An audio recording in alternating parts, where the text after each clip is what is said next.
Hello and welcome to the Cinebums. This week we're talking about bad films from 2022.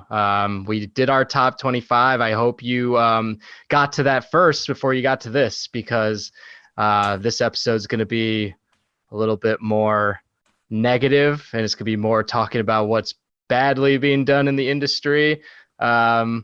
But also it's going to be fun. It's going to be a lot of fun. Bad movies, it's fun to talk about bad movies. And or if you're just a nihilist, maybe you like these lists and don't even watch the top 25. Right. Yeah. There are people who are like, I only watch like trash movies, and then yeah, that's like, hip, right? Just be like, what are you doing in Hollywood? But I don't know, I personally find bad movies always so much more like, I find more humor in it and more interesting than, say, other art forms, such as like if it's like bad music or bad writing. Because with movies, you know specifically that all this stuff went into it, and all this amount of money, all this amount of labor and paperwork, whatever. They had these big names, and so that's why I don't know. I just get a kick out of when bad movies are made. I find it funny knowing how much is usually going into it. And there definitely were our fair share this year. Yeah, definitely. And I feel like it's easier to rag on like bad movies because they can be fun in like a community type of event. Like it's, just with the internet, it's just fun to like rag on something that's, Hollywood spent millions of dollars on only for it to just completely suck. And there's definitely a couple of those that we'll talk about today. There's some I'm sure we'll talk about, or at least one that has a lot of drama around it that was also pretty fun to be a part of when that came out. So yeah, I'm excited to talk about some shit. It's a good point. It was like almost like a bad political debate or something, where there was so much press around certain things and certain relationships. I love seeing that whole saga behind the scenes. Yeah, it's still fascinating to go back and analyze certain things of that. And the movie also happened to be terrible, so it was kind of like perfectly. There's a perfect bookend to that saga. Yeah, there's some. I don't think ever, like, when talk about bad films each year, has there been a film like that, Don't Worry Darling, with the amount of drama behind the scenes. Like it's always been just like, this film was bad and we don't know anything behind the scenes, but like I just have my own interpretation. But there's this movie which is like kind of classic Hollywood drama type stuff. Yeah, it harked back to like the 90s or mid 2000s when there was big Hollywood stars involved with like a kind of a trashy project, and the director kind of falters and falls apart in the promotion of it. And what's a movie like? What's one of those movies? I mean, like Waterworld is a huge one that went just way over budget, and the stars were kind of clashing. It's different because this was more like an Oscar bait film. Like the ones in the 90s were more like The Island of Dr. Moreau, where these huge like auteurs took huge swings and went completely over budget and just failed miserably. So it is different in that sense. I'm trying to think of like there's probably so many Oscar bait movies that just did. Don't worry, Darling. I assume it went over budget. Did it go over budget? I think actually budgetary and production wise it was fine. I think it was just like the relationships on set that were all fucked up. And then the promotion afterwards, obviously there was all that drama. So that in turn, I'm sure it went over budget in some aspect of it because there was so much shit going on. And the movie's big. It was a big movie. So yeah. I think what's more interesting than Don't Worry, Darling would be like everyone kind of just, I think what they really want to see is like the Heart of Darkness version, and it's Don't Worry, Darling, and it's like, just like an intimate like documentary of the making of it, but it's all like it would border along the lines of Heart of Darkness and reality TV, because it's all these like stars and relationships and backstabbing and stuff like that. I'm sure there'll be a documentary within a few years, just because it made the headlines for like 2 months straight of just different shit coming out of it. So, and like Harry Styles is like the biggest star. So, yeah, there might be a Heart of Darkness thing in the works.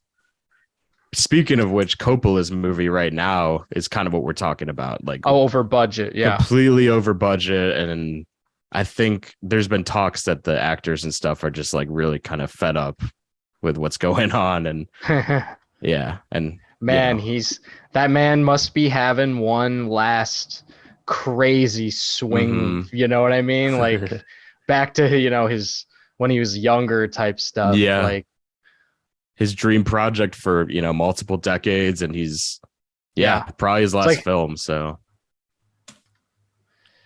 I wouldn't have it any other way for Mr. Coppola, even though I hope he's like survives the production okay, because he's an old man.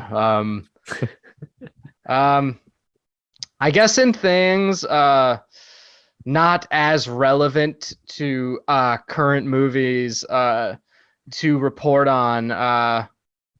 One of the things I'd like to report on is something from like nearly a year ago now. It was scores and soundtracks episode whatever. I know we're sort of keeping track, but like it was whatever the hell amount of scores and soundtracks we've done over the years. Like 5 or 6, yeah. Right. Yep. And it was us three, and Antonio was there. And it was a good one. And one of the ones that was mentioned was The Life of Aquatic with Steve Zissou. Zissou? Zissou. Zissou? Yeah, that's close. Yeah. And John, that was yours, right? I think. Yes, that was on my list. Right, and I just wanted to bring up the fact that I watched that movie a couple days ago. Oh, and nice! I'm trying to get to it now for a whole year, and I finally did. It was really good, really interesting, and unique for in Wes Anderson's catalog, and I also happened to see. I definitely enjoyed the music throughout too. Oh yeah. Yeah. Very interesting movie. Very interesting movie. Yeah, really really weird. Good, like great score from like Mark Mothersbaugh, the like techno pop score, and then Seu Jorge singing David Bowie songs in Portuguese on the boat. Yeah. That's I got the Criterion for that partially because they just have like a long cut of just all Seu Jorge singing David Bowie on the boat, and it's so good. That's the best stuff. Yeah, and it even runs, I think, through the credits a little bit. Yeah, and just gotta love the whole makeup of. Once again, it's a beautiful Wes Anderson like set design stuff. Like, just gotta love the way there's a killer whale like in middle of one of the compartments of the boat, and you can see it swimming in the middle of the background. Like he has a tank, but he's like also very I don't it's not like fucked up because he like feeds the whale, and it's like kind of a cute Wes Anderson thing. And Willem Dafoe also, of course, just the fact that he's so good at it that he's there in this with his accent. And Kate Blanchett, because we were talking about Tar last week. That's like one of the first Kate Blanchett performances I ever saw. She's great. It's a great ensemble for sure. Yeah, it's a lovely, lovely movie. Yeah, nice. Well, that's one of the things I wanted to bring up. It definitely had a lot to do with music. The other has a little bit to do with music too. And it's like kind of a tease, it's more of a tease than a full thing. But the tease is essentially, and we'll talk about this later, probably on one where John and I are just talking more about anything, or also maybe a Patreon episode. But I am rewatching The Beatles Get Back again. Nice. For the third time, so I'm gaining even more insight, and I have more things to say, and I have one more episode to go, so I'm 3 hours away from finishing it. But yeah, well, I'll definitely we can definitely talk about that more another time. But since we did that top 25 that was so thorough, I definitely wanted to just like give myself a chance to watch whatever the hell I want. And so I think rewatching that, and also checking out Life Aquatic and other things I've checked out is kind of just a representation of that. Open cinephilia, open movie watching, whatever the hell you want to call it. Yeah. Nice. Yeah, I think we definitely went hard at the last few weeks to try and cram in as many 2022 movies as we could. So I was feeling a little fatigued from that too. And I was like, I want to watch something from like the 80s or 40, 50 years ago. Like have nothing to do with right. something relevant right now. Exactly. Yeah. Nice. Yeah, we'll definitely talk about the Beatles Get Back more too, because I rewatched that in December for the third time as well. So I'm also on the same pretty page. excited. I'm also pretty excited about it. As you can imagine. We're just kind of like brain dead, like Beatles, like turn your brain off. You're like, yeah, I'm still really into the Beatles. Still watching it, yeah. Still keeping up with it, thinking about it. Taking up a lot of my headspace, I actually have 2 episodes I could tease real quick. Yeah, go ahead. Yeah, go ahead. That I've actually already recorded that will probably release in February, respectively. But the first one is Infinity Pool, which is a Brandon Cronenberg movie. And of course, I brought Lucas back on to talk about it. It's it's the Cronenberg part two. Cool. Yeah. Cronenberg crew. The Cronenberg crew. Every time a new Cronenberg, it's still in the family. It's his son's film, so I got to bring back Lucas every time for that. So that'll be a fun episode. That movie's really so awesome, such a trip. And we'll attempt to dissect it. We really don't know what we're talking about with Cronenberg, but we'll talk about it nonetheless. Then me and my friend Emily, who's actually Lucas's girlfriend, she's an interior design fanatic, so I brought her on and we kind of talked about like our favorite sets in films. And I even made a visual aid, like a little PowerPoint that will be in the video format of the podcast. So you'll get to see some cool sets and us, gush over production design and stuff. So yeah, look out for those. Yeah. And that's probably outside of the list we've made, the most visually integrated episode idea I've ever heard. Yeah, it was cool because we can kind of, think with our eyes a little bit. And again, I didn't know what I was talking about in terms of architecture. I just mainly said this looks great over and over again. But I think people will dig the episode. Right. More visual, more like production value for the pod, at least. So yeah, look out for those. That sounds great. Yeah, excited that Jake's getting into the technical stuff for the podcast. That's we need that variety. Always innovating the game, man. Yes. I think I could take a run at analyzing set design with a visual aid for the podcast if I wanted to. Maybe I'd be like, there's a chair there, there's a table there, to the right there's a guy, and the camera's framed like this. It's like one of those Kubrick shots. We definitely focus on like architecture the most. Like we would a lot about apartments and houses and stuff. Like she brought up The Holiday because that's like one of the most infamous houses in movies. So that sounds great. There's a lot of that, a lot of like dream like homes to live in and kind of that sort of episode where like really digging into that stuff. So yeah, check that out when it comes out. Do you guys talk about Hey Arnold's bedroom being one of the coolest bedrooms? It is pretty hip. It's the coolest. Yeah. We talked about doing a whole animation episode because I mentioned obviously I mentioned a Miyazaki. Right. But yeah, Hey Arnold would be up there, that the attic pull down setup thing. It's so cool. Sick. Yeah. Yeah, he's a better room than everyone he lives with in the same building. Yeah, right. Yeah.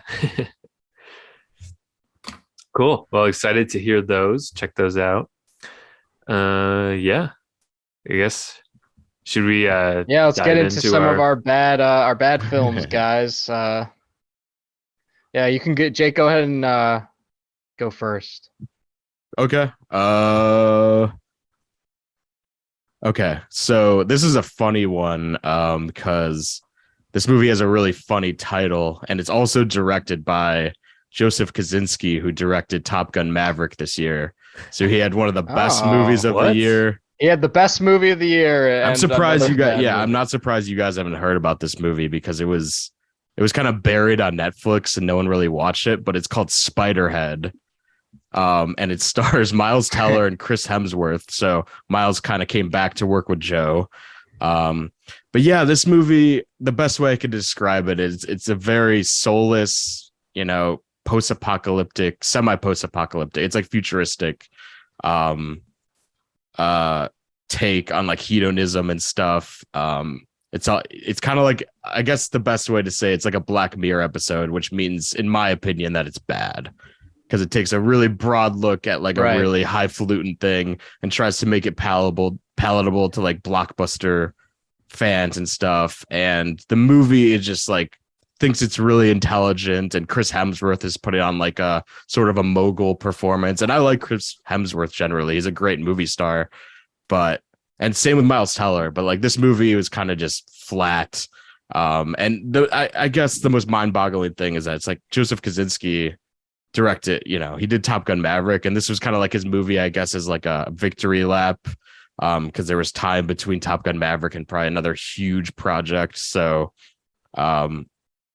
like when directors do that, it's kind of annoyed sometimes when they just half-ass a movie and throw it on a streaming service, I guess. And again, yeah, like not many people were inflicted with this stupid ass movie anyway. It was just, I just watched it out of curiosity, and it was boring as hell and really cheesy and really over dramatized the whole sci-fi element of like pleasure and stuff. I couldn't even tell you the plot.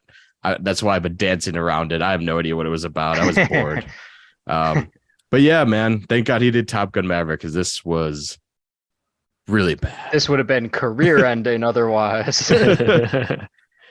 Yeah, I don't know if you guys saw Oblivion, which Joe Kosinski did before. No, I've Top like Gun. wanted to, because that's like on one of the last cruises I still need to see. Yeah. I watched it pre Top Gun Maverick, and I also thought that was a piece of shit. So it makes me wonder how Joseph Kosinski was able to harness this. Do you think like it's almost like because of Macquarie, produced by Macquarie, and 100%. They're probably hiring like the correct stunt people, the correct and Cruise was a huge pioneer. He was the producer. Yeah, you had what's his name? Who produced the original Top Gun? Fucking Tony Scott, not Tony No, Scott. no.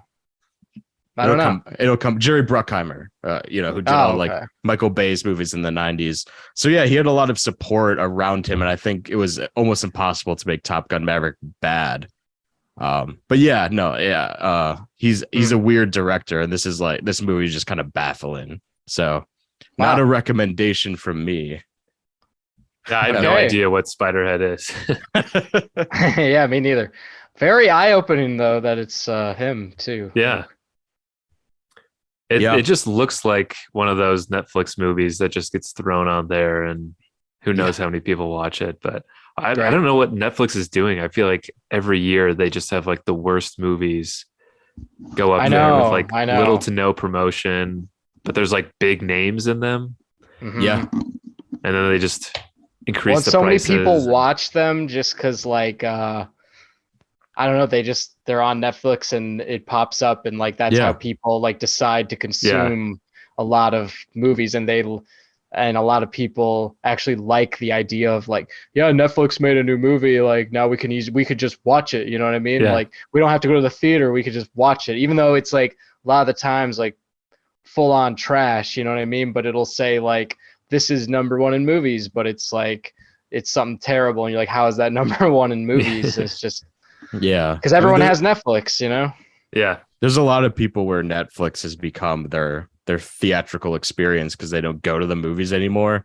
So like their entire catalog of new movies will be like specifically like I don't know if you guys are going to talk about The Gray Man, but that was a big like I didn't see it. I didn't yeah, I either. chose not to watch that. Okay, good. Yeah, none of us did. But I remember Spiderhead came out along that, and people were calling it. It's like the dumb guy summer action movies for like the lowest brow of watcher possible. So that's why like Spiderhead kind of got lumped into that. But and I'm sure there's so many that we don't even know about that. I only watched it because like I just watched Top Gun Maverick. So and obviously Gray Man's the Russo brothers, but apparently that's like unwatchably bad too. Yeah, it's too bad.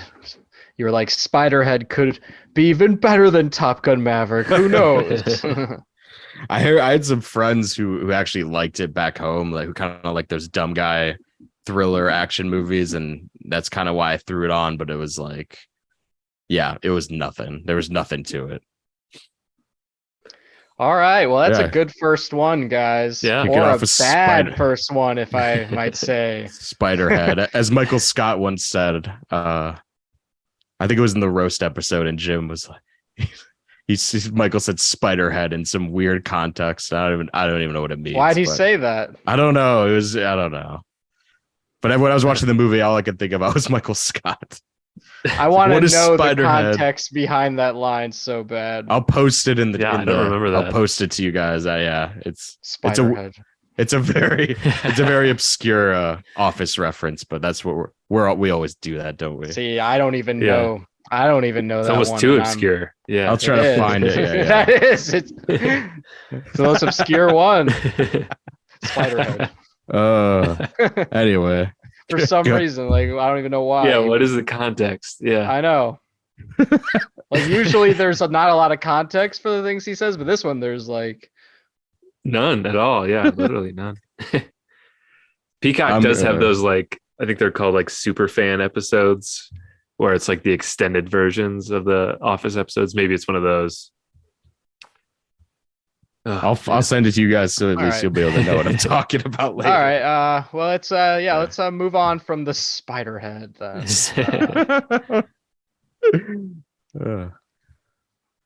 Okay, I can go. Go for it.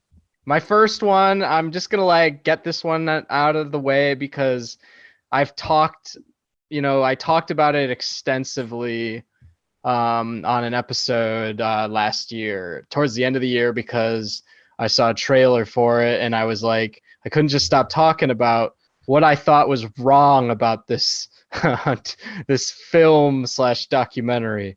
It is Jonah Hill's Stutz, which is a Netflix film. Speaking of which, just after like talking about what I felt was probably gonna be wrong about it, I felt like I needed to, just watch it, not only to talk about it more, but also just because I when you talk so much trash about something, you're like, all right, then I'll give it a chance, blah, blah, blah. I guess that makes sense. I don't know. So I watched Stutz, and I will say it's not as like a total train wreck, but I will say there's a lot wrong with it. In particular, 10 to 20 minutes in, the documentary takes a bit of a turn that is very strange, where Jonah Hill and the therapist kind of pull the curtain back on the making of the documentary, as if 10 minutes in they do this, like 10 to 20 minutes in, as if they're crazy. in Nathan Fielder's The Rehearsal. And they start to become very weird and self-aware. Jonah starts to become very weird and self-aware about the making of the documentary, which is not something to be super interested in to begin with, because it's fairly simple. But you start to see the green screen that they're filming around, and you just see it as a set. And like Jonah starts to have therapy with like his therapist about making all the insecurity he has about making the documentary. So that's like one thing, that very strange thing that happens. All right. The other very just things I'm not into is the fact that like Jonah at the beginning says he's trying to remain just very objective and being like, this is not a documentary about me. It's a documentary about you. And then there's like multiple scenes later where Jonah is like Jonah brings in his mom and they have like a talk through, and there's all these scenes that talk about Jonah's like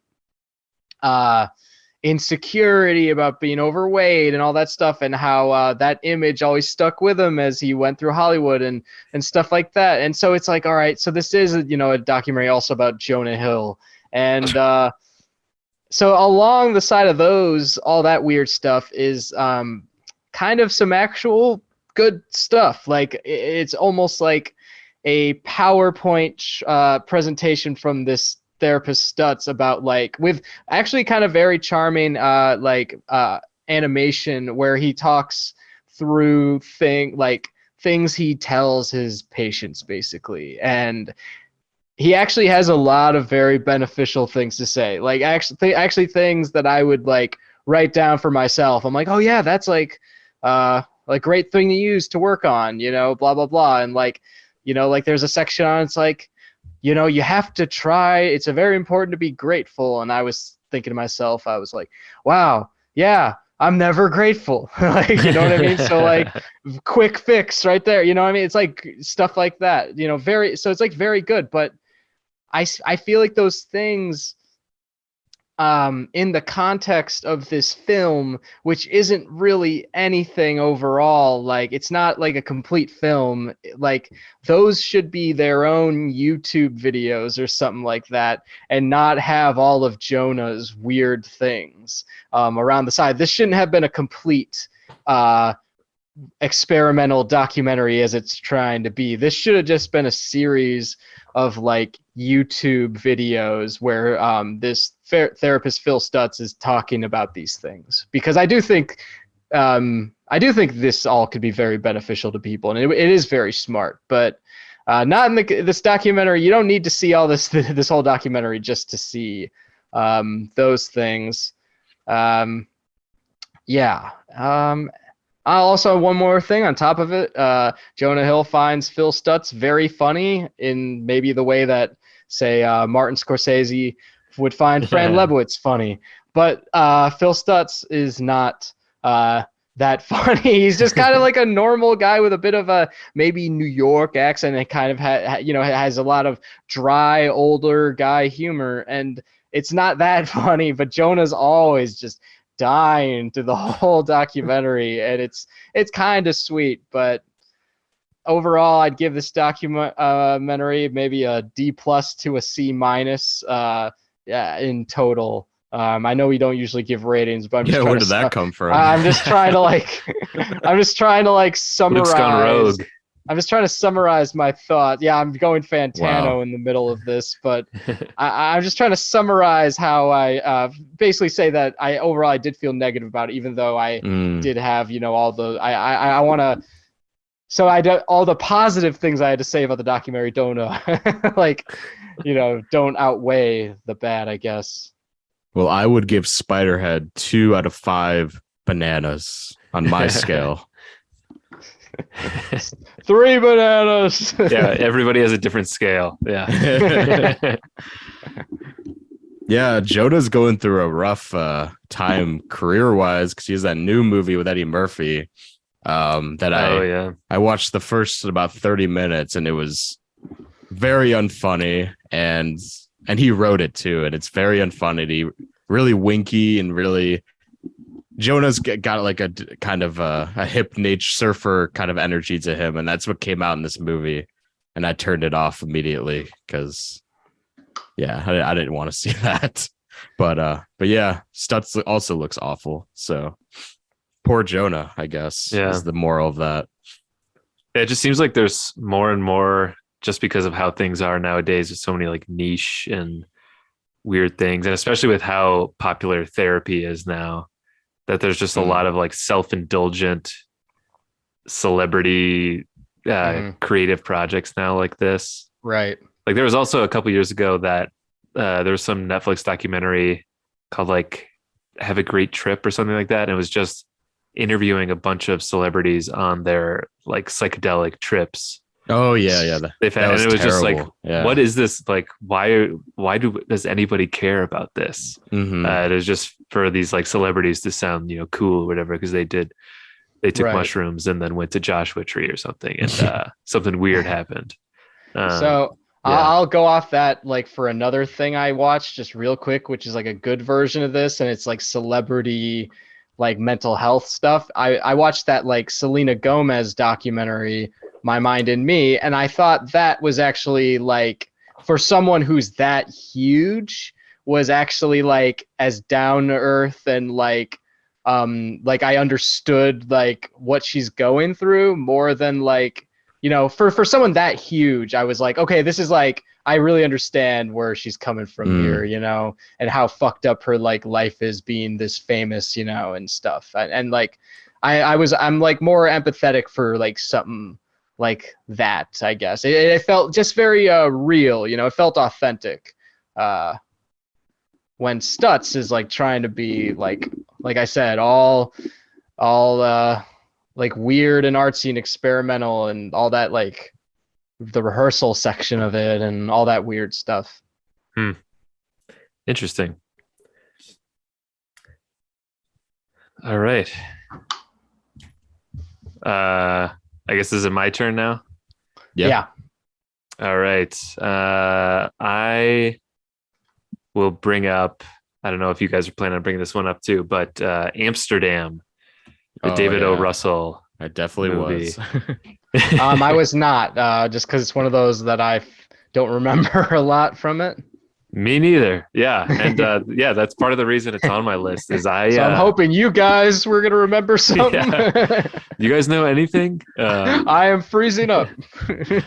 But I got to say, I just really think I do not care at all about David O. Russell.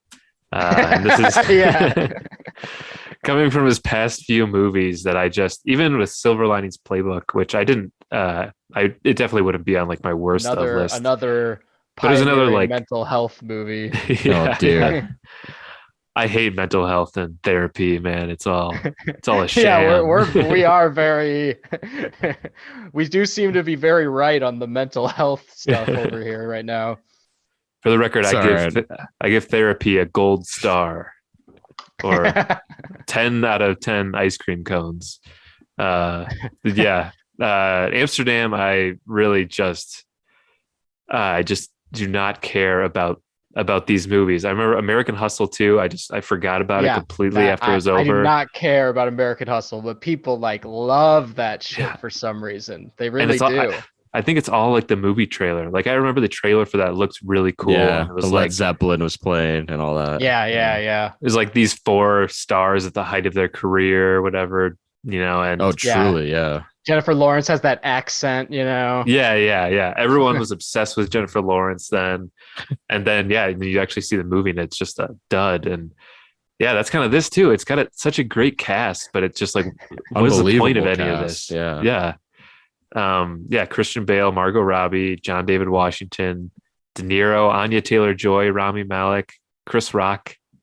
That's the thing too. Is you can literally keep going. Yeah. And I didn't even name. Yeah.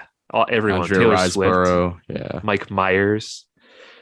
They're just like such a weird, unending list of celebrity cameos in this too. So odd, It was really People distracting. Really and respect stupid. him in the industry a lot for some reason. I don't, and I've never entirely understood it. I was looking up a little bit more about him too, and apparently he's had like some huge blow ups on set. Lily like Tomlin. an I Heart Huckabees. Lily Tomlin. There's like that video is of that. Intense, man. There's a funny anecdote that apparently he put Christopher Nolan into a headlock because he wanted Jude Law, or he wanted Jude Law for I Heart Huckabees, and Nolan was planning on casting him in like The Prestige, and at like the Oscars or something, he like headlocked Nolan, and Nolan apparently just like despises he doesn't him like him anymore. He doesn't fuck with the O. Russell anymore. Yeah. There's so many stories too. Suck. There's so many. There's a lot of stories of O. Russell where he's just screaming at actors, and I don't have much respect for him either as an artist or a person. Yeah, it seems like a real shitbag. Yeah. But yeah, and I mean this movie too. I think this is like not that he gives a fuck, but this is the last straw. Like I don't think I'm gonna watch. I don't think I can get to watch myself to Nice. watch any of these movies. This is a big anymore. moment. The last straw of David O. Russell. Yeah, for listen here, John. David O. Russell. I'm not afraid to say it. You better stop making these movies. He's gonna put you in a headlock. I'm not gonna dude. watch Be careful. Yeah, I know that's you right, got. I know you got literally every talented famous person in your movie, but I personally didn't like it. For You some just reason, lost a customer. Yeah, Cooper and like Christian Bale like ride or die for this guy, but Yeah. it's like Yeah. really odd. And De Niro of all people, Yeah, De Niro for some reason. I think it was just so undeniable with Silver Linings and like the fighter and stuff that he's kind of rode that wave, but he's kind of crashed and burned like many. Right. Like Joy was a big flop too, and this was like he took 5 years off for God knows what, and this is what he comes back with. I feel like Hollywood's not going to give him any more chances for a good while now. So kind of a blessing. I felt like this was sucked. I felt like this was a lot of style and not really anything going actually to take away from it. That's the main thing I thought. I felt like the actors all were trying to, like, it was shot with a style and edited with a style, like with an auteur mindset, and then like all the actors definitely were like trying to like, you know, act like, especially like they are a part in something. You know, it's like just overlap. His thing is like overlapping dialogue and quick cutting around to this hyper realism that, you know, Michael Mann kind of does in certain ways, and his is just so obnoxious though, and really every character is really mean spirited and kind of unlikable, and there's a forced bond between John David Washington and Bale and Robbie that says like negative chemistry between them, and you're supposed to feel like this kind of family Fast and Furious aspect to like their relationships, but there's literally nothing there. And they're amazing actors. So you have to think it's just the way he directs and writes them into the story is just off. The movie just headache inducing. Yeah. It is just really hard for me to care about any of the characters or what was, you know, what was going on, because it was just so uninteresting and dull. And all I wanted was to care about the characters. Come on, give me a story. I felt the same with American Hustle, where it's just all this flash and just kind of showy dialogue. Yeah, and I love all those actors are tremendous. It's just kind of I think I actually hate American Hustle. Like, it's awful. I never think about it ever, but whenever they do think about it, I'm like, I definitely hate that. I think it's a movie that it was nominated for like 12 Oscars, and everyone's like, this is the next like Goodfellas for the new generation. And you watch it, and it's just like the most try-hard like con movie you've ever seen in your life. And Silver Linings Playbook is the one movie that you can have upwards respect for David O. Russell, but I don't know, man. Yeah, I didn't mind that or the fighter. Fighter's good too. Thought those are all right, but these last few just really been tough to get through. And even it's just so forgettable too. You know, I remember, Christian Bale and John David Washington are close friends, you know, from the war, but it's like again, there's like no chemistry between any of these characters. You would think that they maybe just met yesterday, how they act around each other. So I really stopped. It just didn't hold my interest pretty much at all from early on. So I had to include it in this list. It took me like 5 different sittings. I watched it when I had COVID, and I would watch like 30 minutes. Then I would watch, throw on another movie because it took like so many different increments to finish it because it was so brutal. And I was I doing definitely the dishes, took more than one too. I took more than one as well. Like ate 2 different meals. Like exactly while I was watching it. It took a full day from like sunrise to sundown for it to be like over. I think I was like I might have been like drinking wine during one sitting, drinking coffee the next. I'm just like, when will this be over? But yeah, all right, that's a good one too, or a bad one. Or what would The you give bad it one. out of your rating system? I would give it 1.5 out of 12 ice cream cones. I'll stick with ice cream cones. Yeah. Okay. So kind of like a There's- 7-Eleven. But 12 12, cone or 12 is the something. highest. Yeah. There's 12 ice cream cones Wow. on the scale. 12's Well, a that's pretty 12's bad. bold. Yeah, Yeah. it's really bad. Yeah, so the norm is like out of 12 is it's less than like say what a 1 out of 10 would be, far Yeah. less, Oh, you know, because way worse. Yeah. it's out of 12, you know, so that's way worse than a Yeah. 1 out of 10. And a one like has like a good scoop on top, but then like the half, it's like that. It's like a half-eaten cone. It's like the cone Yeah. cracks halfway through the one of those like 7-Eleven Oh yeah. cones or something. With the little tiny paper around it, it's all just dripping down your hand. Yeah, It's yeah. not good. Yeah. And it's like 102 degrees out, and that's what it feels like to watch that movie. I agree. No napkins. Yeah. They're out of napkins Just, too. You're just licking your hand, all the ice cream Yeah. off your hand. Yeah. That definitely describes watching Amsterdam. Yeah, it totally does. All right. Alrighty. It's back to you, Jake, for our next Mhm. round of the baddies. Sure thing. If you can see behind me, I have an Uncharted background, and that was purposeful because I'm going to talk about 2022's Uncharted, which was very, very bad in my opinion. I'm not going to get into it's such a broken record. All these people that are like, it's impossible to adapt video games to the big screen. Like, I couldn't care less about that whole trend. Honestly, it's kind of just hearsay. And there's the new show, The Last of Us, that's really great. So who cares about that? I just wanted a fun kind of turn your brain off action movie, which you typically would get in February. But man, this movie, similar to what John was saying about Amsterdam, I couldn't get myself to care about anything going on. Big fan of the game, so I guess it does play into it, but this movie was just kind of haphazardly strung together. I felt like there was no through line to anything to create a very engaging plot, in my opinion.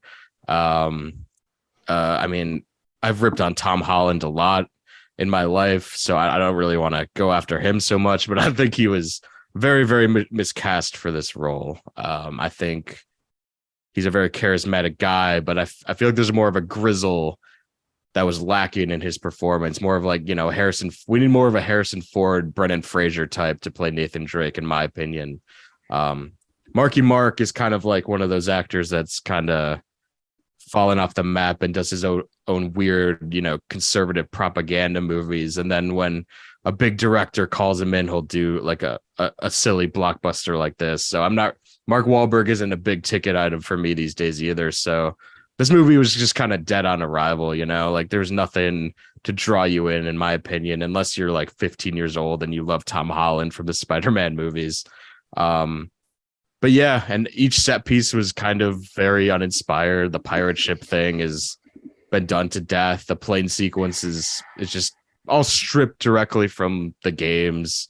There's nothing really to latch onto is my biggest thing. And it's kind of the trend of Hollywood blockbuster. Like, even if they're going to veer away from a superhero movie, it has to be like a set property that at least some people know. So, Uncharted was a big game about a decade ago. And yeah, and they kind of just, they get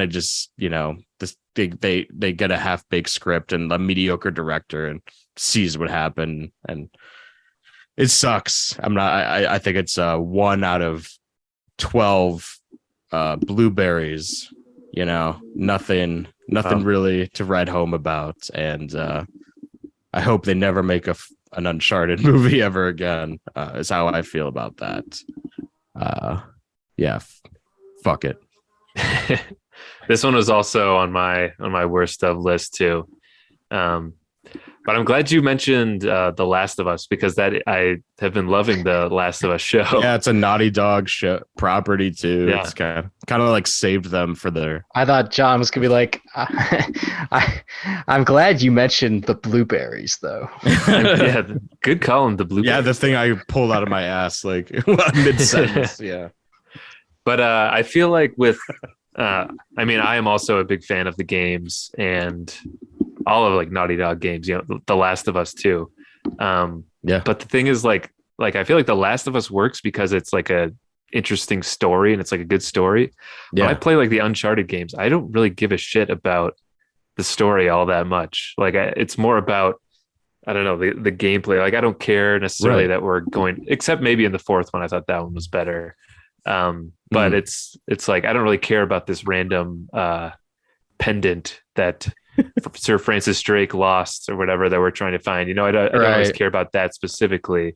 So then it's like, and they always talked about how cinematic the Uncharted games are and everything. And of course, there's a scene where he's attached to like 300 crates out of a plane, and he's like trying to climb up them, like just in the game from the third game, I think, right? Yeah. And so it's like just recreating that. And it's just like there's still no like interesting story or anything going on here that is worth watching. And it is kind of corny too. And extremely, yeah. Yeah. And I feel like there are video games that are corny too, that it's just not that you can accept in the video game, but not necessarily in a movie.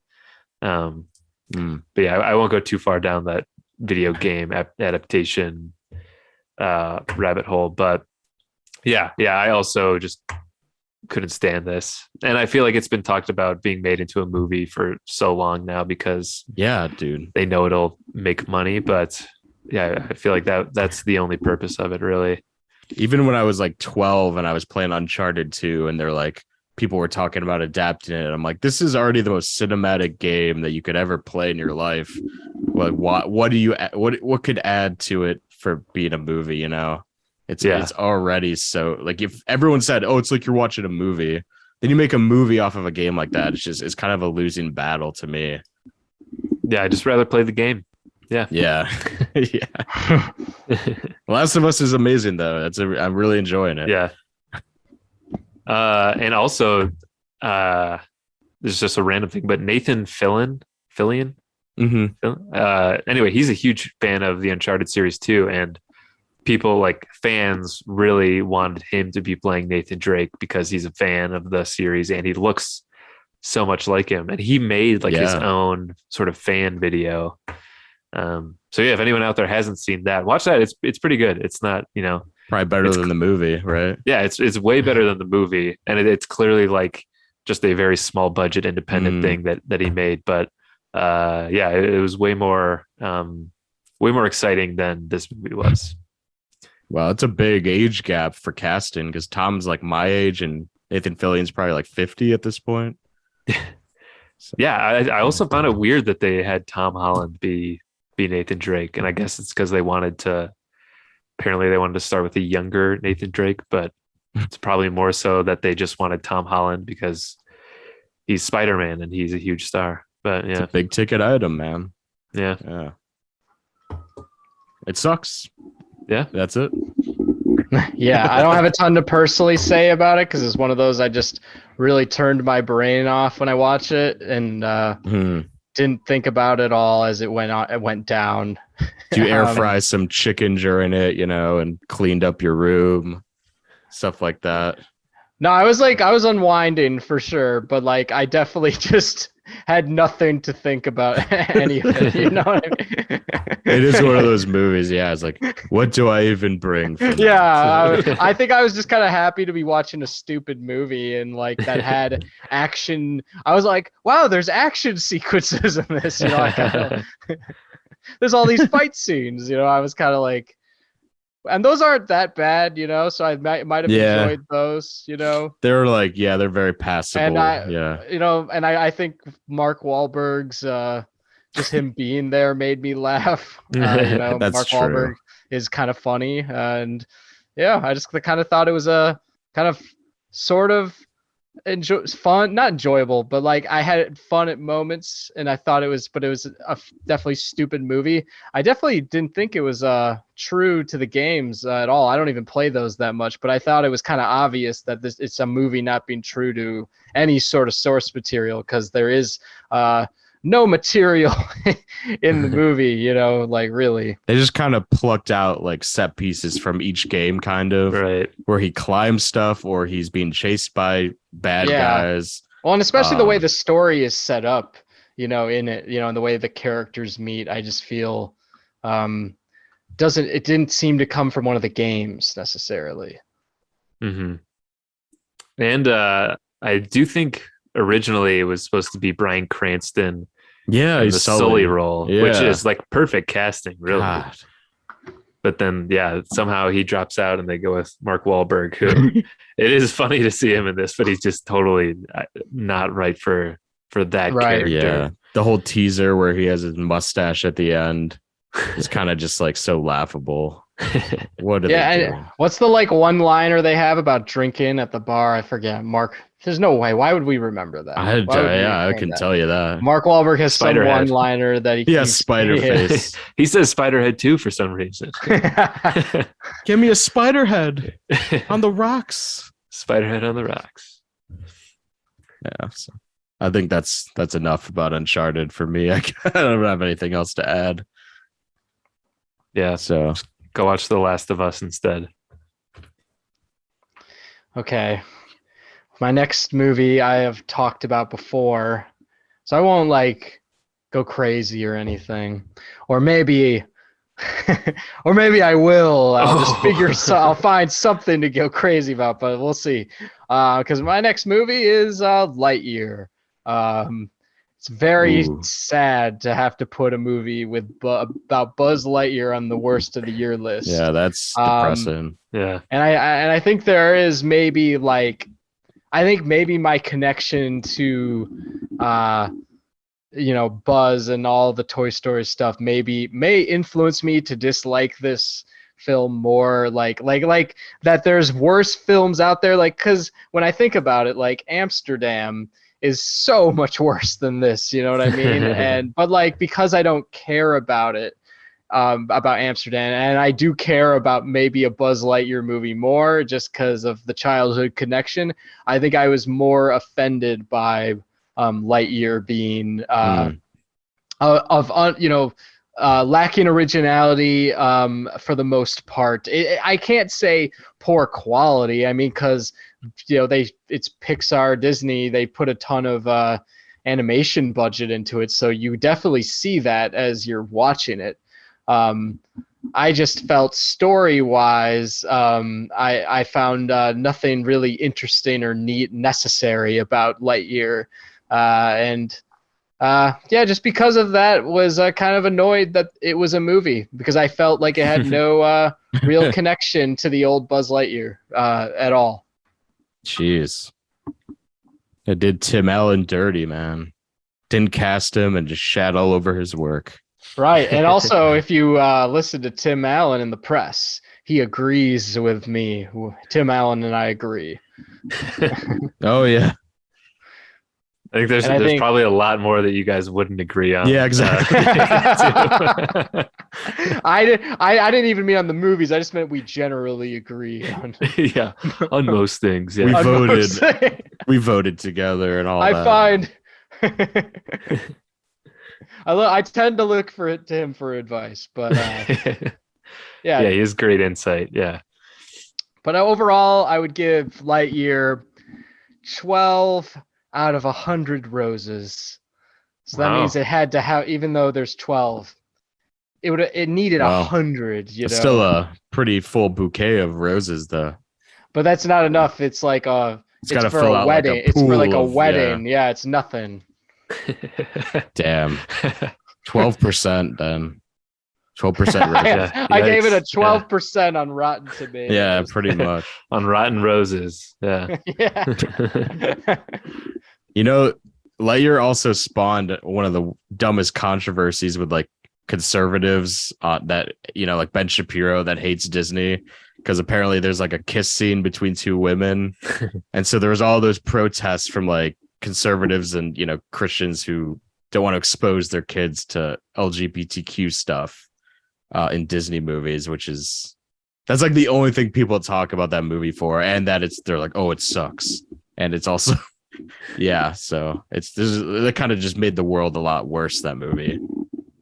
I didn't know about that either. Gave conservatives, a thing to talk about, which we don't really need, Well, I guess to push my political agenda more on the right side of things, I'll give it a few more roses for those, for the gay kiss. Then. Yeah. Yeah, there you go. That's nice. So I don't look too bad. Tim Allen was probably fuming at that too. Yeah. No. Wow. Yeah. Which also, speaking of, that's the only criticism of the most recent episode of The Last of Us too, is the the gayness of it. The gayness of it, yeah. You can't show that gay people exist, and in some of these worlds that people live in.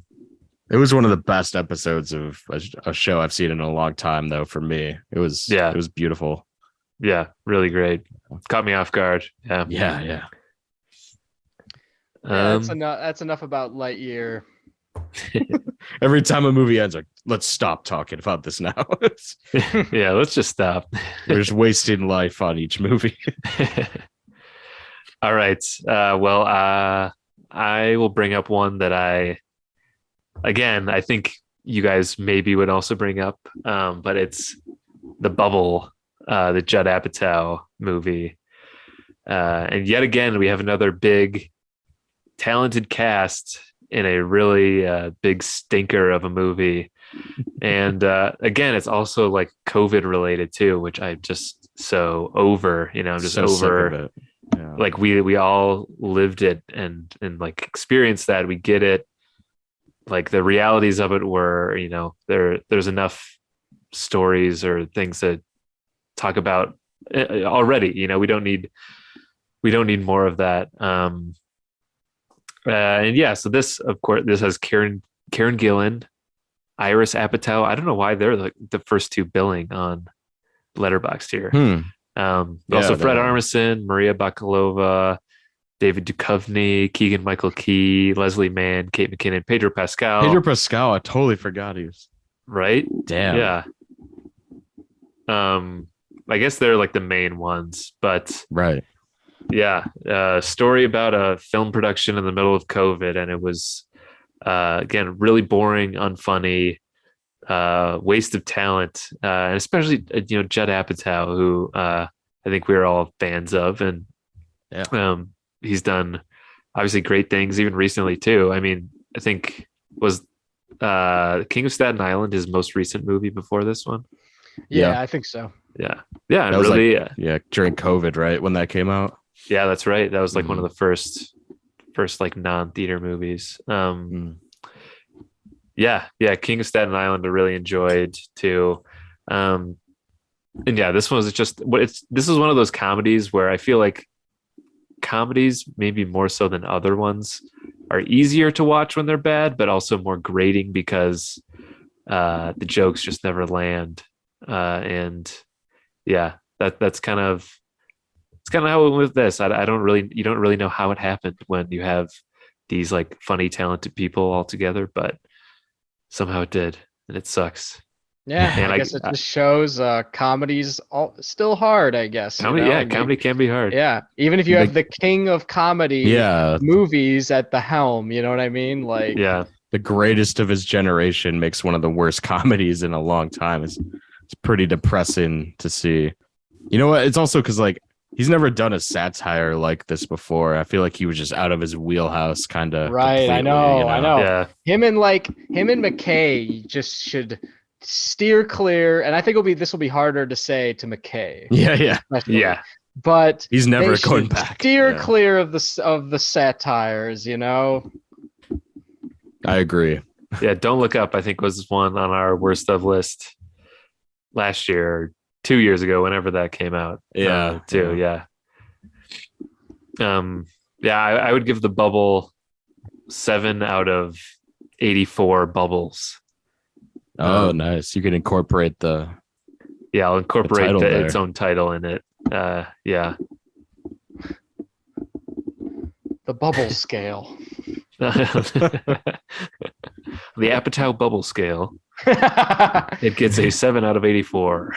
So I was watching like Bill Maher has this like show where he like stands at a bar. Club And he's Random. like, yeah, and he's like, I'm Yeah. like your bartender, talk at the bar, you know. And he has an episode where he has Tarantino and Apatow there.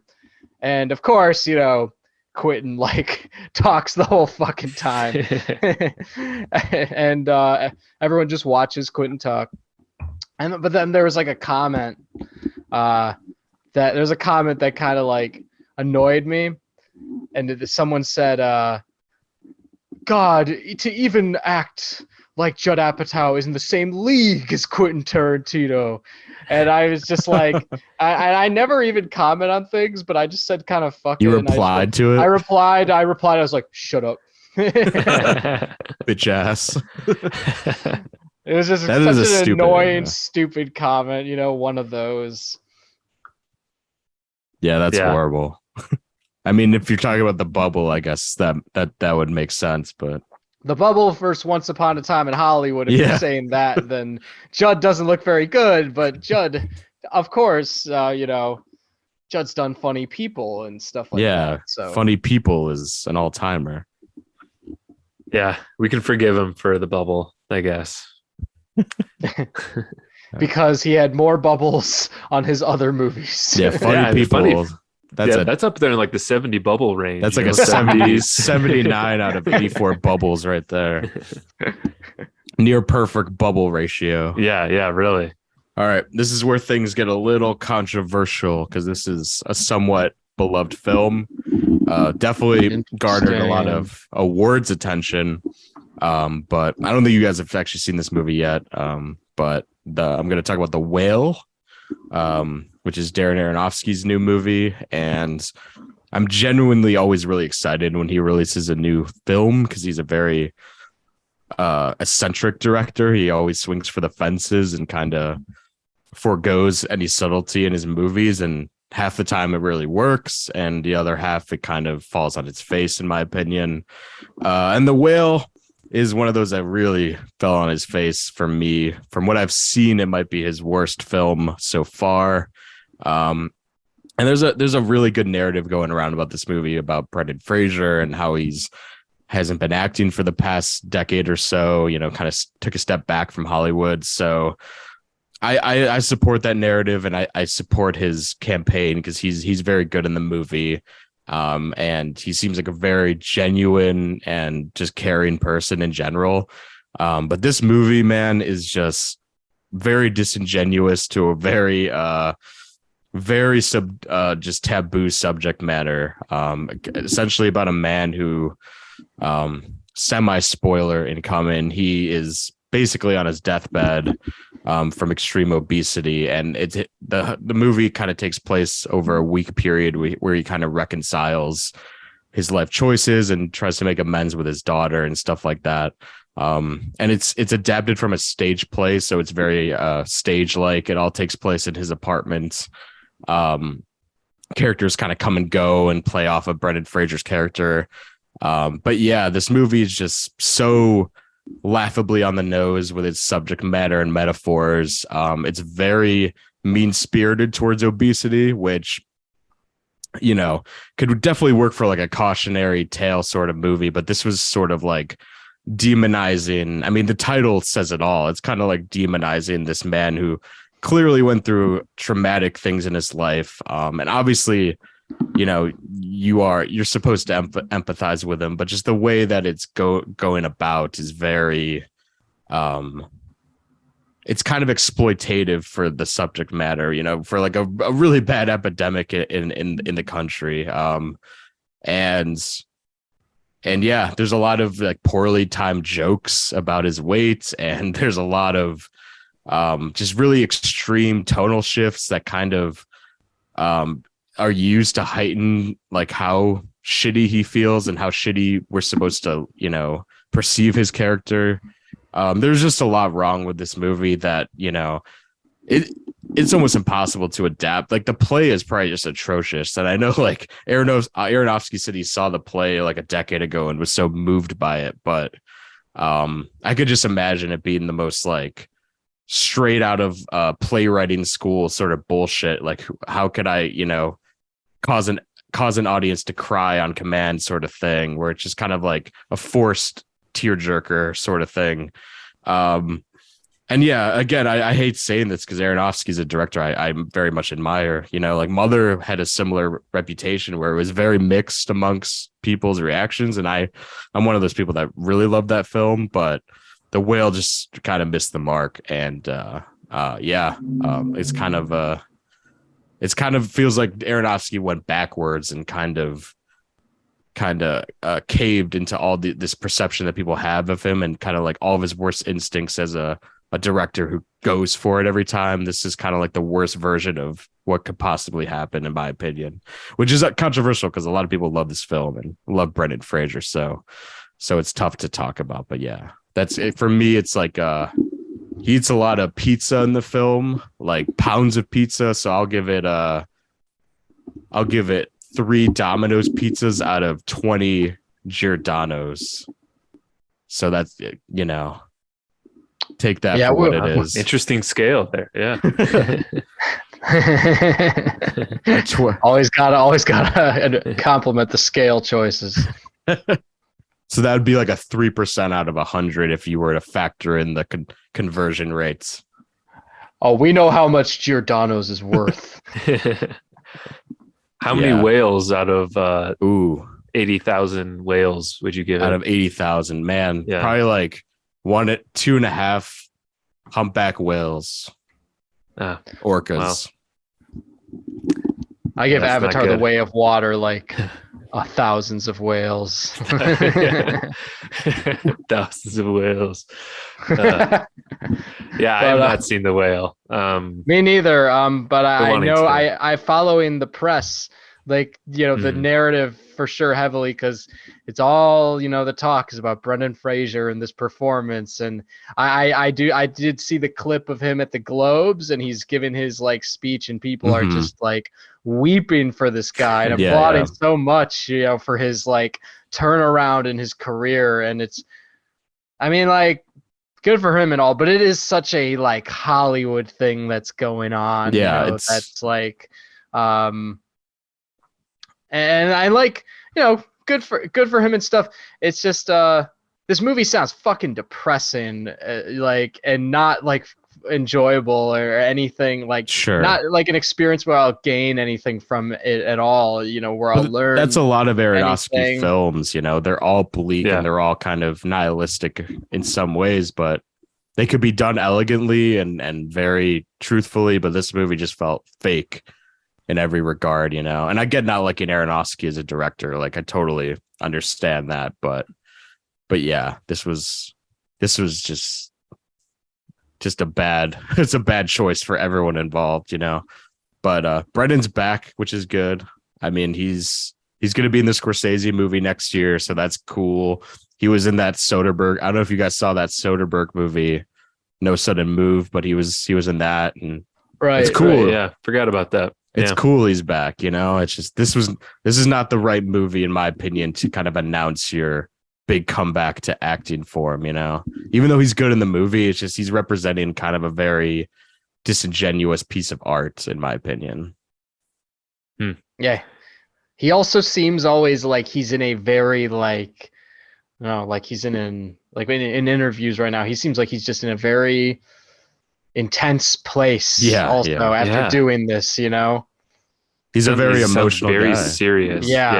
He's so serious, but I understand. I guess he did just gain a shit ton of like weight and like do this movie, so like he wore prosthetics. He didn't actually gain the weight, but he didn't fully gain the weight. No. He probably gained some, but the character is like 600 pounds. That's true. That would be fucking. You would die if he did it. Aronofsky's insane. Yeah. That'd be fucking insane. Yeah. He actually ate all those pizzas. He had to do it in 6 months. Yeah. There's a scene in the movie where his character is like going on an eating rampage. It's kind of like the big fallout of the movie when everything goes wrong. And he takes like 3 slices of pizza and pours like deli meat and ranch all over it and just goes like, and everyone in the theater was just cracking up, but it's meant to be like a very horrific moment, but it just played for comedy. And he's like eating like Twix bars in each hand. It's just like, and it's like, we're not supposed to be like, he's literally killing himself right now. And we're all just like, ah. So it didn't work. It didn't work. All right. So yeah. I'll probably watch that eventually. Now I'm just so hungry too after all that food talk. Get some Pizza Hut while you watch it. It's a good. I feel like eating 3 enhance your pizzas to experience. myself. I feel like eating 3 Domino's pizzas out of 22 Giordano's right now. Yeah. All right. But yeah, I'll get to it eventually. I just would prefer if it was free. That's that definitely. The preference. It's worth a watch because it's very artfully made, and it's a movie unlike you've ever seen before, like in terms of the narrative and the subject matter. So it's an interesting failure, All right. So unlike David O. Russell, I am always interested in what Darren Aronofsky makes, whether or not I like it that much in the end. But did you like Mother? I was mixed on Mother. I liked it, but I didn't love it like a lot of people loved it, but I also didn't hate it. Like I felt like it was very divisive, but I remember liking it more after I like had some more time to think about it, really. And I feel like I feel like with a lot of his movies, it's kind of just a lot to take in all at once. But yeah, absolutely. Have you guys seen him on Parts Unknown? Yeah, you like 2 episodes. No, Darren Aronofsky. Darren. Yeah. Which he was friends with Bourdain. Yeah, he was on the Bhutan and the Madagascar episodes, and I thought he was so great. Wow. Like he's like a really cool guy. Yeah, really like positive, interesting, like sentimental, sensitive guy. I love him. Yeah, he's amazing. His WTF is really good too. I recommend it. Oh, cool. He's a really genuine person. Yeah, it seemed like a really just like good guy and it's like, how do you make some of these like fucked up things? Yeah. But he seems just like a really like gentle, nice guy. But yeah, Luke, I'd recommend those. You'd like those episodes a lot. Cool. My next one is an art movie also that really kind of sucked. And it's kind of it's a big one. It's Are you about to talk about The Lost City? No. It's Andrew Dominik's Blonde. Oh. I didn't see that yet. I definitely thought was very artfully made. Has a lot of very surreal scenes. A lot of time jumping. A lot of very well composed scenes. A lot of this movie actually looks like insanely good, I would say, for the most part. And Ana de Armas looks a lot of the times exactly like Marilyn Monroe. You almost can't tell the difference at times. But this movie's a fucking drag. It's very long, and it's very it's just showing all this like sad, like fucked up things over and over again in like within the framing of a lot of more of an art housey surreal vision for it. And it's just kind of like I wanted it to be better for sure. I wanted it to be better, but I felt like, because like, a Marilyn Monroe movie and the very idea of doing it in a certain, I don't know, creative way. I like the idea of that, but this movie just like I felt like almost nothing in it besides the look and besides the casting of Ana de Armas. I almost felt like nothing worked in it. pretty much. I would just like watch scene after scene. I'm like, yeah, this doesn't work either. And so, yeah, just as a whole, didn't work. Felt very hard to get through. It's very long. And movies, especially when they're trying to be very ambitious and artistic and when they wet the bed, it kind of hurts even more. And I felt like maybe that was the case with The Whale, and it's definitely the case with Blonde for me. Yeah, I haven't watched that because of the runtime is so insane. I want to see it because I'm trying to watch all the Oscar nominated movies, and Anna got nominated, so yeah. But I have very little motivation to sit through that movie, honestly. And like even watching the trailer, the cinematography is like incredible, but I could tell it's just kind of like a hollow piece of, Hollywood exploration, that's been done a lot, where it's like talking about the trauma associated with Hollywood. So yeah, that's what it is. It's definitely one about trauma for sure, like the Halloween movies. Oh my, yeah. But Jamie Lee Curtis, yeah, but like there is like going back to like something like Brendan Fraser too.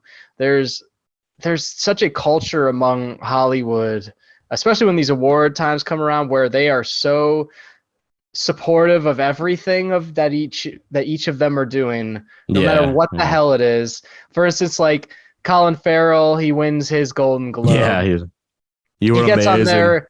Yeah, he gets on there immediately. He's like, Anna, you made me cry in Blonde. Oh my God. Like the second he gets up there. Yeah. And I was just like, oh my God. Like, I kind of liked that though, because no one's ever done that in an Oscar speech or any speech where they just compliment the presenter.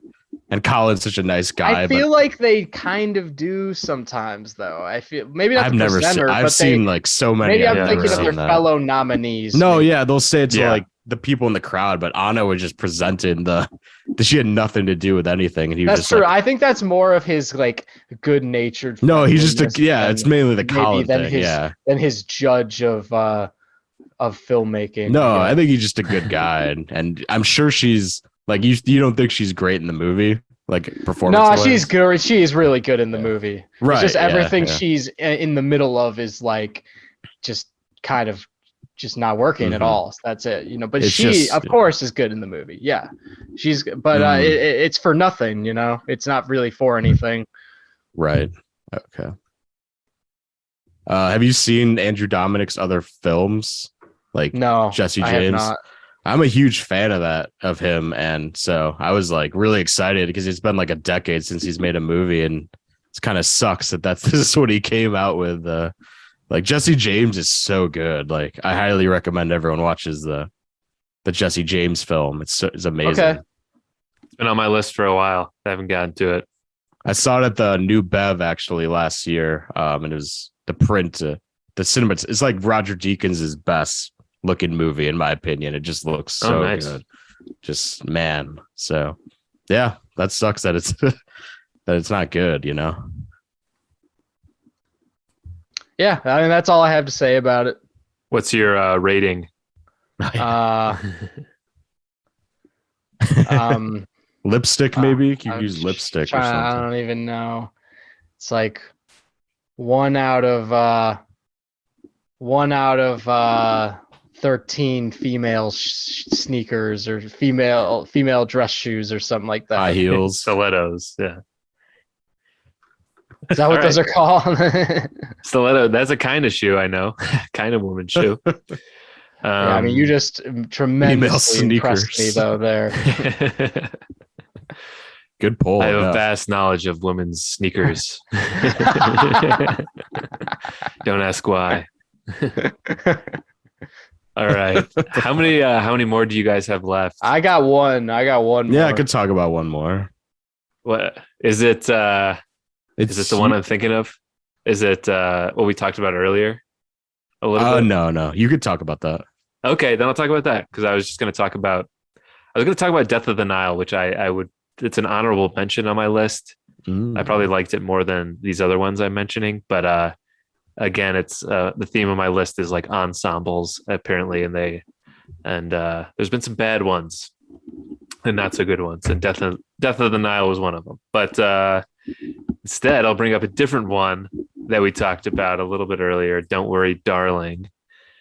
Yeah, this was who didn't hear about this movie this year, whether they saw it or not.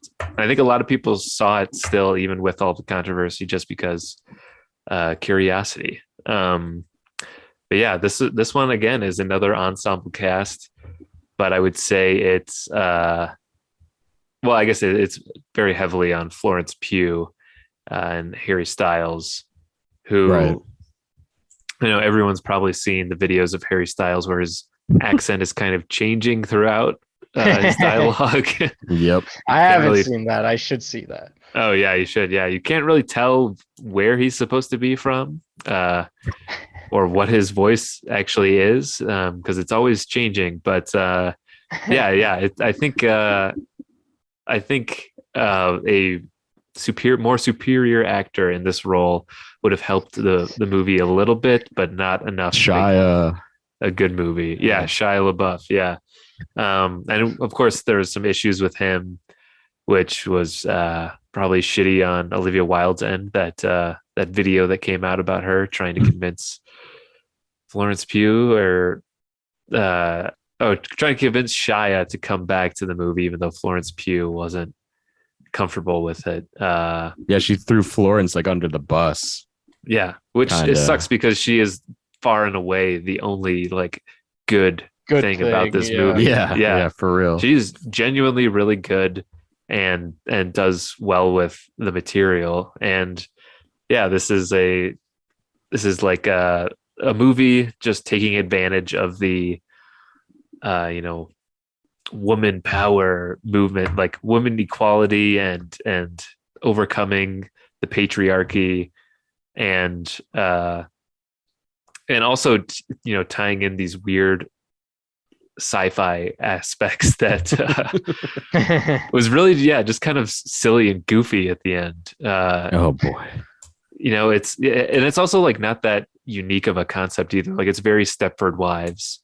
And there's plenty of other whether it be Twilight Zone or other shows or movies that have this sort of idyllic suburban world that they live in, but it's not what it seems. And Pleasantville, you could you could come up with a bunch of different ones, but and then just how it all sort of, the mystery of it, how it all like pieced together and led up to the climax, I found was very just like easy and uninteresting too. It's a plane crash, and it all felt too like, okay, why would she like hike out to the mountains, right? Like in this scenario, just you can get nitpicky with the little details like that. But there was also that weird scene where they're all like Chris Pine is like gushing over Harry Styles, and then he comes and does a song and dance, and that was goofy. Yeah. It's like, what is this even about? Like, what?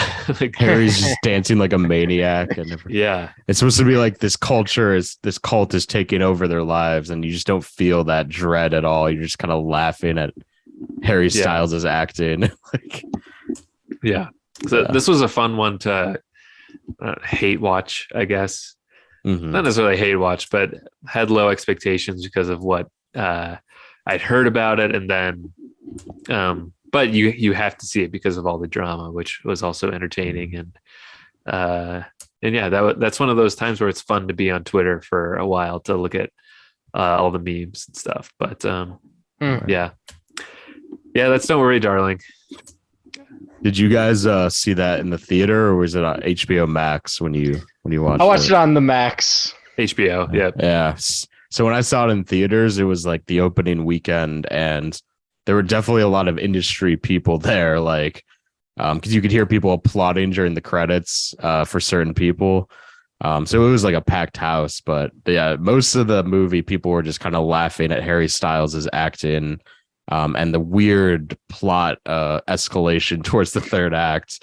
And where everyone just like, man, this becomes like an incel kind of like Jordan Peterson expose or something. It's just like, it's just so obvious what she was, trying to do. And you could like feel the the story beats that she's like working with like on screen, where she's like, oh, it's just all so obvious and evident when you're watching it, you know?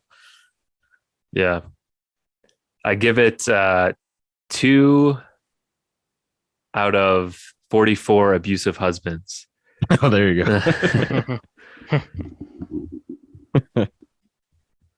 That's how many are in the movie. Yeah, exactly. Yeah. Oh, and I will say also, Chris Pine, I thought was pretty good in his role.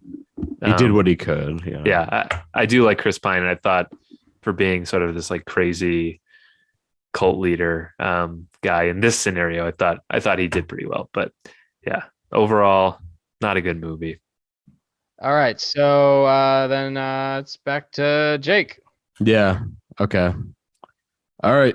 Final movie that I will talk about is actually my last place film of the year of That's what I'm 2022. doing too. The very worst of the worst. And I think I mentioned this in the best of list, because there's a funny parallel to this movie to one of the best movies of the year.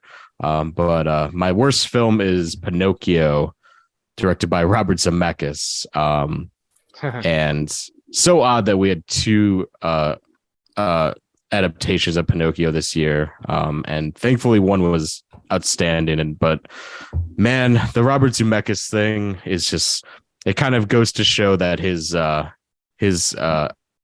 ambitions as a director have really fallen off the map since he kind of got into this whole motion capture phase that kind of started with Polar Express, that he's kind of got, for some reason, has become really obsessed with, you know. And Polar Express and the Ebenezer Scrooge movie that he did, and Welcome to Marwin, all those movies just look terrible. Like, and this movie is maybe the worst of all of them, because it literally just copies and pastes we were talking about the original Pinocchio and how there's aspects that don't work, but there's a charm to it because the animation's so stylish and kind of ahead of its time, and dark for the time. This is like the lightest, most, you know, airy and non dramatic version of Pinocchio. It's really bright. The animation looks like it was rendered like on Adobe After Effects or something. Just really half-baked visuals. And man, what a bad year for Tom Hanks. Not necessarily a bad year, but a weird year, you know. I like him in Elvis personally, but there's some decisions in that movie that were kind of perplexing. But this movie, he played Geppetto, and he is just off his rocker in this movie. He's not meant for this role. And Joseph Gordon-Levitt plays Jiminy Cricket, and like one of the worst voice performances I've ever heard in my life. And there's Where's no Joseph Gordon-Levitt even been before this? Like, I don't know. What's he even been doing? Nothing. Like, almost forgot who he was. Like, you know. I don't know, man. But Keegan-Michael Key plays the Honest John guy who sort of lures him into the carnival.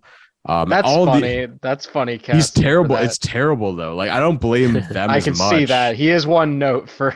It's that like role. It's kind of that thing of Lion King where they call it live action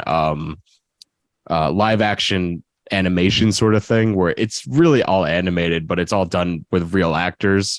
So it just has this weird conglomeration of just like, it looks like it wants to be a real movie, but it also has all this artificial, you know, kind of like in King Kong or Lord of the Rings. But if it's like Smeagol or King Kong, the whole and every character looks like that, you know, and all the backdrops are fake and everything is fake. So, and it, after all this time, it still looks like shit. Like it's Polar Express just looks horrible, and this movie like looks just as bad. And yeah, it was one of those movies I watched, and I like 30 minutes in, I just pulled out my computer and started just like doing other things while it's playing in the background. Yeah, and I kind of put this at the bottom because one, it's a soulless adaptation that Disney keeps doing. Like Lion King was probably my worst movie of that year for that reason. Because it takes no real creative effort or any sort of technical technical steps moving forward. It's just kind of like recreating sequences that we loved as kids, hoping to capture magic again. and it just doesn't matter to anyone really. These movies, like, they're for kids to watch in the background, and that's it. So yeah, and I'm just sad that Robert Zemeckis just kind of is in a terrible, because like people like his contemporaries like Spielberg are doing great, and he's just kind of like fallen down this weird rabbit hole of motion capture. So yeah, I would never recommend to anyone this movie on their worst days or anything like that. So rating, I'd give it 0.5 Jiminy Crickets out of 69 Jiminy Crickets. Rough score. So like a little limb of Jiminy Cricket still remains. Just one cricket leg. Wow, yeah, it's kind of crazy that Pinocchio came out like 80 years ago, and then for some reason this 1 year, Yeah, right. two different adaptations. Polar That's opposite true. quality. Yeah. Yeah. It's so bizarre. Yeah. And I imagine you guys didn't watch that either, because most sane people would never throw this on. I was just feeling weird and threw it on one day. Yeah, I'm very tired of Pinocchio at this point. This was before gear mode, so Right. it was like one of those things where it was like this was just completely in one ear out the other, and then the other one I'm just love it so much. I think so. Guillermo's coming out motivated me not to watch this one. Yeah. Yeah, Because knowing I there saw was another that and one. I got my fill, Mm-hmm. He was probably pissed too, because I'm sure some people just decided to watch this one over that. I'm just like some dumb people that saw that there were two Pinocchios. I don't know. It probably hurt. One looked familiar and the other one didn't. Yeah. Exactly. So that is the worst film of 2022, if you were to ask me. All right. Then it's mine, which is my worst film of 2022. I don't know. Is this our last one in general, or John, or do you have to go again? I forget how we did it. I'm good. Was that your last one? All right. So this is our I last think that film. was his last. Yeah. Okay. All right. This is our last film. I don't know if you guys remember, but at the beginning of 2022, there was a lot of there was only bad movies really, and it was almost kind of fun because you just like would go to the theater and just watch trailer after trailer of all the like bad stuff that they're putting out, and one of those happened to be Marry Me. One of those happened to be Uncharted, I'm pretty sure as well.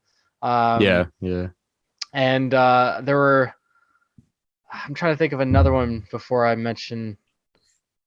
I don't know. There were others, but this particular one that I have never seen a trailer more times than this. It was The Lost City, which the trailers just wouldn't stop playing. It was like, like an M&M commercial or something like that. It just I memorized this trailer beat for beat, how the music cues and everything, and how Sandra Bullock being like to Channing Tatum, "This is not a romance novel," and then Dan Radcliffe just popping up and be like, "You're gonna show me the Lost City." The and Lost City. Yeah, just the whole thing, and at the end, Brad Pitt like pushing her out from the explosion Loretta Sage in like a wheelbarrow or something like that, and like Channing Tatum running alongside her, and yeah, that stupid shot that they use for everything, right? yeah. And it's like, "Oh baby, oh yeah," that whatever song that is, or it goes like, keep on knocking. Oh yeah. Hank by the Ocean. Yeah. Oh yeah, Hank by the Ocean. Yeah. Oh yeah, what a stupid song. Mainly because I now stereotypical movie trailer song. Yeah, mainly because I associate it now with this fucking trailer. Yeah. And the way it like fits so perfectly, and I'm sure it appeals to a lot of people out there too, which is even more annoying. But yeah, like I thought this movie, even though the trailer was like really bothering me, and like it was not something I would actually like see. I definitely thought like, all right, maybe that could be, you know, something that's kind of like Marry Me, where it's like, you know, it's so bad it's good, but it's also like, it also has like I was thinking it has Brad Pitt and Channing Tatum in it, you know, it's Sandra Bullock. Like maybe there's something there, you know, there's a reason they're in this. But yeah, then I watched it and boy, is it atrociously bad. Like, like specifically the whole concept behind everything, the story is just something that I just don't care about at all. Just that she's this, I don't even know what genre of novelist she's playing in this, where she writes these like, you know, adventure stories where she gets She's like saved a by some YA. hunk. Yeah, it's like a like YA adventure. Obviously this is not marketed to me at all, so immediately I find it like really dumb and off-putting, and it just feels like this is such a product movie. And then on top of that, like Sandra Bullock needs saving all the time, and she just kind of looks like dumb running around in this island in like this purple dress thing. Yeah, this purple. No, it's not even a dress. It's like purple like PJs that look like they cost a lot of like money, and female suit or something. Yeah, and then heels, and then you know, there's the Brad Pitt scene. There's only like one scene where he like immediately kind of comes in and saves her. Just kills this, everybody. Like, yeah, it kills everyone. It's actually kind of funny, enjoyable. But then, you know, he's gone right there. So they very much market this Brad Pitt's like that Brad Pitt's a key player in this when he's really not. He's only in like one scene. Yeah. And then poor Channing Tatum's trying his best to do his like awkward dumb guy funny thing that we all kind of love, that he does a lot in like 21 Jump Street specifically. He's doing that a lot in this, but he's not really given anything to do, unfortunately. And his character had like no arc or anything. He was just kind of yeah. He was kind of just disposable. And I think he'd be above something like this at this point, you know. I just thought this movie was so stupid. That's why I think it's the worst film of the year. Wow. I definitely don't hate it as much as you did. It's definitely a very soulless and boring blockbuster. I don't know if you guys have ever saw Romancing the Stone. Speaking of Robert Zemeckis, that he directed in the 80s, which is the exact same plot about like this romance adventure thing, and she's a writer, and her characters kind of play into their dynamic. It's like it's like such a remake of kind of an obscure movie of the 80s. So it's kind of stupid on that way, where it's just kind of ripping off a better film. And yeah, Channing deserves better. He's kind of on a comeback wave, and that's not the best movie to start out with, is The Lost City. You know. Yeah. My scale because Sandra Bullock, there's the whole thing about you can't just sit in the in your tub drinking Chardonnay on ice. I'll give it 1 out of 60 cold Chardonnays, chilled Chardonnays. That's like a room temp at that point, then. Yeah, lukewarm Chardonnays. Oh. Oh my god! I should. Do you remember a winery? In that movie, like Oscar from The Office shows up, and he's just like, yeah, of course he's in it too. Yeah, it felt like I was like you were watching a State Farm commercial all of a sudden. That's what this movie is like. It's like one long like ad. Yeah, that's true. It's like if a Super Bowl commercial was an hour and a half, you know. And John, it's on Amazon at the end of Prime. The Lost City, it's just like Bud Light or something like that. Yeah, it feels like a Super Bowl movie that would come out like an ad would play it during the Super. I'm sure it did play during the Super Bowl and got a ton of people to go see it. It's like such a I remember seeing the trailer a ton for it. Right. So yeah. And I remember at the theater there'd be like the biggest like cutout posters of The Lost City when you'd walk past, and it'd be like, what the hell is this? It does, like you said, like you guys are talking about being a commercial. It does just scream as one of those movies that's okay. How are we going to make money on a movie early in the year after the holidays?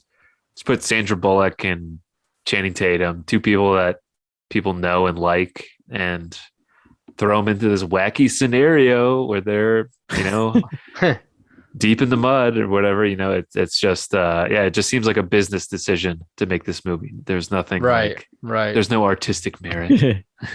I felt bad for Channing Tatum a lot, like when he has to do the scene where the leech is all over his body and he just strips down completely naked and kind of exposes. It's all just so like women could be like, oh, right, or anyone that fawns over Channing Tatum. It feels like such like an early 2000s comedy bit, Yeah. Didn't like it. Yeah. That's gonna be stuck in my head all night now. We could do a worst. Now we gotta put this song movie trailer songs. Yeah. Worst. Now we gotta put this song song in something. Like the Amsterdam song was annoying. There was the "I want to change the world," and that trailer played everywhere. That. Oh man. That trailer played so much too. God. You know what? I don't hate this song, but I feel like between like 2017 and 2020, it was in every movie trailer. Is that "Run the Jewels" song? Blockbuster like, Part 2. Like that riff was in every single movie trailer. Yeah, that's true. Eminem has also gotten his fair share of I remember like Minions Rise of Gru, I even had like an Eminem song. And then that new Shazam movie has like Eminem played. And I'm like, man, this is running its course. Running out of ideas. Yeah. But yeah, that's our worst of the year. Yeah. Between the three of us, I think we covered a vast majority of them. I think so. Yeah, I would give this episode 100 out of 100 chocolate cakes. Ooh. Yay! All right. Portillo's chocolate cakes. Ooh, a little mayo in there. Oh yeah. They actually put mayo in those cakes, huh? Interesting. Yeah, I guess an so. ingredient. Yeah. That's what everyone will say back in Chicago. Like when you're eating it, like, do you know the secret ingredient though? Great. We're from Chicago where we eat mayo cake. Yeah, mayonnaise. Great thing to be known for. So you're drinking like a milkshake with remnants of mayo in there. You get that cake shake. But yeah, as Jake said before, he's got a couple episodes coming up, and John and I may do some episodes coming up. Maybe not. No promises. Yeah. We have just no ideas at the moment.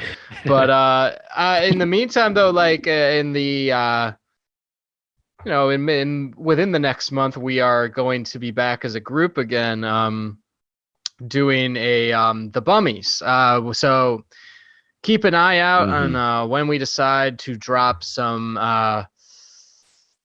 just some like voting for fans and audiences, because that'll probably, I assume we would do that sometime before the episode or whatever, and that'll they'll let you know. You can vote on the awards, and then am I off audio? We can still hear you, but not in your mic. Yeah, it's coming from your laptop now. All right, so we'll just end it with bad audio then, I guess. No, you're back now. No, it's all good now. I'm just getting like a notification under the audio thing that it's like an exclamation point. It's back. We're good. Yeah, you're good. Yeah. But yeah, we're gonna do the Bummies, and everyone's gonna be able to vote on their own awards, and we'll broadcast it live for everyone to see. You'll be able to see your votes. So yeah, be an eye out for that as we get this February underway. Yeah. All right. Thanks for watching.